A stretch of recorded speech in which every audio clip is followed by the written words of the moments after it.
Hello everyone, back to my channel. আমি শিখা, আপনারা দেখছেন আমার ইউটিউব চ্যানেল। তো বন্ধুরা, ব্লাউজ শিখতে চাচ্ছেন, তো ব্লাউজ শিখতে গেলে কিন্তু অনেক রকম টিপস আপনাদের জানতে হবে। তো দর্জি কাজ শেখার শুরুতেই কিন্তু এগুলো আমাদের জানতে হয়। তো আপনি যদি ব্লাউজ কাটিং শিখতে চাইছেন, তাহলে কিন্তু ভিডিওটি আপনার জন্য খুবই গুরুত্বপূর্ণ হতে চলেছে। তো বন্ধুরা, ভিডিওটি মনোযোগ দিয়ে দেখুন। তো দেখুন, এখানে আমাদের ব্লাউজের ঝুলের মাপ বা টেকিংয়ের মাপ বা পয়েন্টের মাপ কীভাবে আমরা সূত্র অনুযায়ী নেব। তো সঠিকভাবে জানতে হলে কিন্তু আমাদের সূত্রটাকে কিন্তু ভালোভাবে মতো জানতে হবে। তাহলে এখানে আমি সমস্তটা কিন্তু সূত্র অনুযায়ী দেখাবো। তো বন্ধুরা, ভিডিওটি স্কিপ না করে সম্পূর্ণ দেখার অনুরোধ রইল।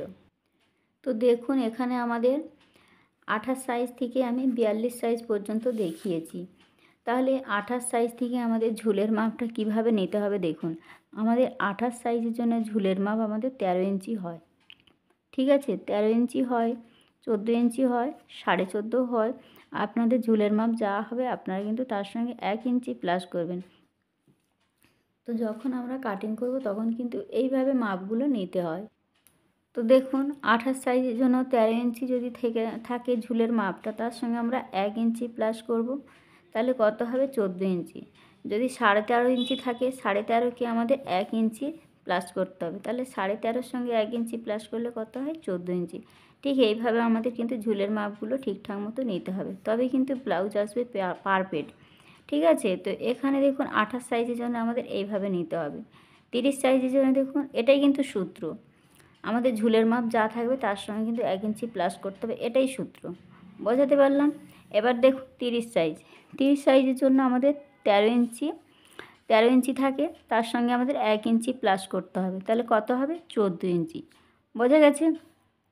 সে আপনি প্রিন্সেস কাট ব্লাউজ করুন কি ব্রা কাট ব্লাউজ করুন বা ফোরটেক্স ব্লাউজ করুন, যা ব্লাউজ করবেন না কেন, এভাবে করে কিন্তু ব্লাউজের লেন্থ যা থাকবে তার সঙ্গে কিন্তু অবশ্যই 1 ইঞ্চি প্লাস করতে হবে। ঠিক আছে, তো ব্লাউজ কিন্তু অনেক রকমেরই হয়ে থাকে। তো আপনারা যে কোনো ব্লাউজের ক্ষেত্রেই কিন্তু এই 1 ইঞ্চিটা অবশ্যই প্লাস করবেন, তবেই কিন্তু ব্লাউজ হবে ঠিকঠাক পারফেক্ট। বোঝা গেছে? এবার দেখুন 32 সাইজ। 32 সাইজের জন্য 13 ইঞ্চি, 13.5 ইঞ্চি থাকে, 14.5 ইঞ্চিও হয়ে থাকে। তাহলে যা মাপ থাকবে তার সঙ্গে আমাদের 1 ইঞ্চি প্লাস করতে হবে। তাহলে কত হবে? 14.5 যদি থাকে, তার সঙ্গে 1 ইঞ্চি প্লাস করলে হয় 15.5 ইঞ্চি। বোঝা গেছে? এবার দেখুন 34 সাইজ। 34 সাইজের জন্য আমাদের 14 ইঞ্চি থাকে, তার সঙ্গে আমাদের 1 ইঞ্চি প্লাস করে নেব। তাহলে কত হবে? 15 ইঞ্চি। তাহলে 34 সাইজের জন্য 15 ইঞ্চি হচ্ছে। 36 সাইজের জন্য 14 ইঞ্চি থাকছে, তার সঙ্গে আমাদের 1 ইঞ্চি প্লাস করলে কত হয়? 15 ইঞ্চি। 38 সাইজের জন্য 14 ইঞ্চি থাকে, তার সঙ্গে 1 ইঞ্চি প্লাস করলে হয় 15 ইঞ্চি। ঠিক আছে, এবার 40 সাইজের জন্য 15 ইঞ্চি থাকে, তার সঙ্গে 1 ইঞ্চি প্লাস করে হয় 16 ইঞ্চি। তো এইভাবে করে কিন্তু আমাদের হাইট অনুসারে কিন্তু লম্বার মাপটা হয়ে আসে। বোঝা গেছে? এবার দেখুন 42 সাইজ। 42 সাইজের জন্য অনেক সময় 16 ইঞ্চি হয়ে থাকে, 15 ইঞ্চি হয়ে থাকে। যার যা হাইট অনুযায়ী মাপটা আসবে তার সঙ্গে কিন্তু অবশ্যই 1 ইঞ্চি প্লাস করবেন। বোঝাতে পারলাম? আশা করি আপনারা বুঝতে পেরেছেন। এবার দেখুন আমাদের টেকিংয়ের মাপ বা পয়েন্টের মাপ আমরা সূত্র অনুযায়ী কীভাবে নেব। এটা কিন্তু ঝুলের মাপটা কিন্তু এটাই সূত্র। ব্লাউজ কাটিংয়ের সময় এটাই কিন্তু সূত্র। বোঝা গেলে? এবার দেখুন ব্লাউজের পয়েন্টের মাপ সূত্র অনুযায়ী আমাদের কিভাবে পয়েন্টের মাপ ভেঙে নিতে হয় দেখুন।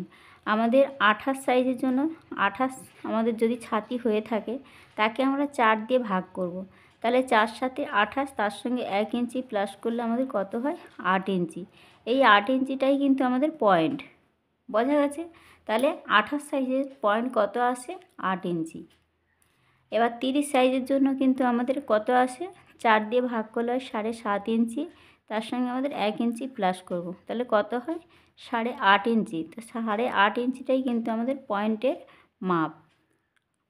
ঠিক আছে, তো এখানে আমি দুটো সাইজের জন্য কিন্তু দেখিয়েছি, আপনারা কিন্তু এইভাবে কিন্তু করে নেবেন। বোঝা গেছে? এবার চলে আসি আমাদের ব্লাউজের সাইডের মাপ। পয়েন্টের মাপ তো নিলাম, লম্বার মাপ। তো পয়েন্টের সাইডের মাপটা কিভাবে নেব? আমাদের এই যে পয়েন্টের মাপটা নিয়েছি, তো পয়েন্টের মাপটা কোথায় থেকে নিতে হবে এটা একবার দেখে নিন। তো দেখুন, এখানে আমাদের যখন আমরা ব্লাউজ কাটিং করব, তো এখানে আমি একটা ড্রয়িং এঁকে নিয়েছি। তো দেখুন, এখানে আমাদের ঝুলের মাপটা কিভাবে নিতে হয়, ঠিক আমাদের এখান থেকে এই যেখানে ব্লাউজের কোমর হয় সেই শেষ পর্যন্ত মাপটাকে কিন্তু ঠিক ঘাড়ের ওপর থেকে আমাদের কোমর পর্যন্ত মাপটাকে কিন্তু আমাদের লম্বার মাপ ধরা হয়। ঠিক আছে। তো কাঁধের এখান থেকে আমাদের ফিতে ধরে ঠিক কোমরে যেখানে ব্লাউজের লেন্থ থাকে ওখান পর্যন্ত আমাদের মাপটা যা আসে তাই মাপ নিতে হয়। তাহলে 13 ইঞ্চির সঙ্গে 1 ইঞ্চি প্লাস করলে কত হয়? 14 ইঞ্চি। তাহলে এই যে 14 ইঞ্চি ঠিক এখান থেকে এই পর্যন্ত আমাদের লম্বার মাপটা নিয়ে নিতে হবে। বোঝাতে পারলাম?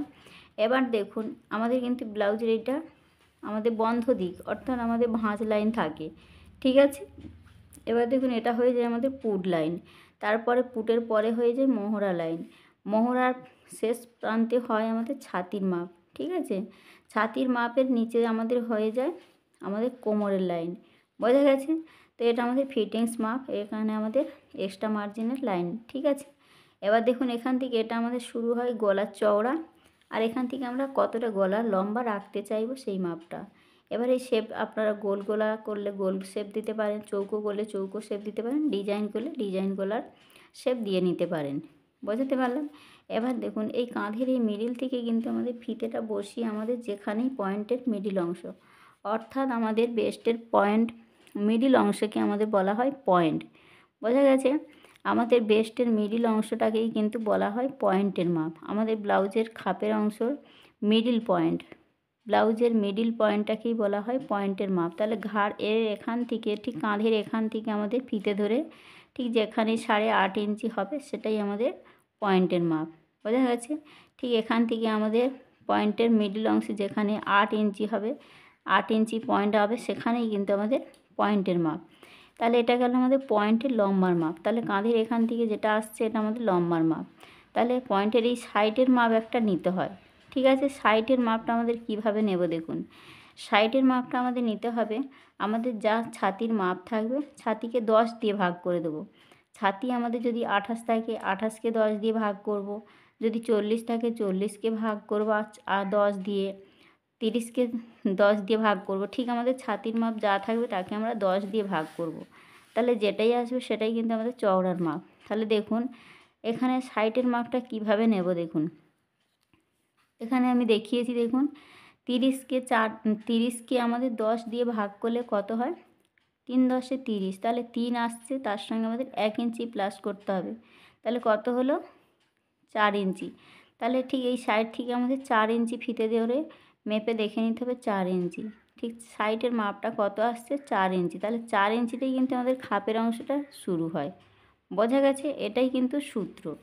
এবার দেখুন 40 সাইজের জন্য দেখুন 40কে আমরা 10 দিয়ে ভাগ করব। তাহলে 40কে 10 দিয়ে ভাগ করলে 4 10 40, তাহলে 4 ইঞ্চি আসছে, তার সঙ্গে 1 ইঞ্চি প্লাস করব, তাহলে কত হয়? 5 ইঞ্চি।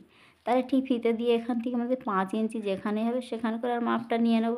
তাহলে এইভাবে করেই কিন্তু আমাদের পয়েন্টের চওড়ার মাপটা নিতে হয়, বোঝাতে পারলাম? দেখুন পয়েন্টের চওড়ার মাপ এখান থেকে এখানে যতটা হবে এই নিচ থেকে ততটাই কিন্তু নিতে হবে, বোঝা গেছে। ঠিক এইভাবে করেই কিন্তু আমাদের পয়েন্টের লম্বার মাপ, লম্বা চওড়ার মাপ ঠিক এইভাবে সূত্র অনুযায়ী কিন্তু বের করে নিতে হবে, তবেই কিন্তু আপনাদের ব্লাউজ পারফেক্ট আসবে, কোনো রকম অসুবিধা হবে না, বোঝা গেছে। তো আমাদের এখানে এই রকমভাবে কিন্তু সূত্র ধরেই কিন্তু ব্লাউজ বানাতে হবে, তবেই কিন্তু আমাদের পারফেক্ট নিয়মে ব্লাউজটা কাটিং হবে বা পারফেক্টভাবেই কিন্তু ব্লাউজটা রেডি হবে। তো আশা করি আপনারা বুঝতে পেরেছেন। তো বন্ধুরা এই ছিল আজকের ভিডিও। তো আজকের এখানেই ভিডিওটি রাখলাম, দেখা হচ্ছে নতুন ভিডিওর সাথে। সবাই ভালো থাকবেন, সুস্থ থাকবেন, ধন্যবাদ।